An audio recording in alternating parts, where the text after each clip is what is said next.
भी कर दिएगा, शेयर भी कर दिएगा। जी बस आगे हम अपने किचन में 1.5 पाव माश की दाल उबाल लें।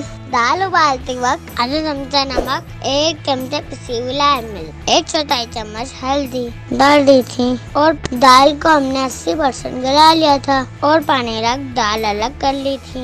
2 अदद टमाटर, 2 अदद प्याज, 1.5 चमचा लाल मिर्च, आधा चमचा कुटी हुई लाल मिर्च, हल्दी 1/4 चम्मच, 1 चम्मच पिसा हुआ धनिया, आधा चम्मच पिसा हुआ जीरा, नमक हस्बे जायका।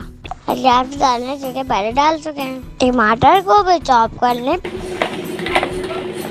प्याज को भी चॉप कर लें। देगचे में 1 कप तेल डाल दें। तेल गर्म होने के बाद प्याज डाल दें, फिर अदरक लहसुन का पेस्ट डाल दें, फिर दोनों को अच्छी तरह फ्राई कर लें। इसमें टमाटर का पेस्ट शामिल कर दें, अच्छी तरह भून लें। उसके बाद मसाले डाल लें, फिर मसाले को अच्छी तरह से भून लें।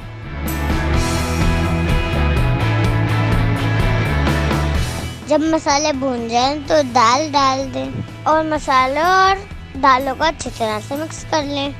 दाल और मसाले मिक्स होने के बाद दाल का पानी डाल दें। ये सब काम आपको तेज आंच पे करना है। अब दाल को गला लें। जब दाल गल जाए तो इसमें हरी मिर्च, गरम मसाला डाल दें और 2 मिनट हल्की आंच पे पकाएं। स्पेशल माश की दाल तैयार है। दीदी तैयार है स्पेशल माश की दाल। आप भी ट्राई करके देखिए। मेरी वीडियो को लाइक करिए, शेयर करिए, सब्सक्राइब करिए। हम मिलते हैं अगले वीडियो के साथ। अल्लाह हाफिज़।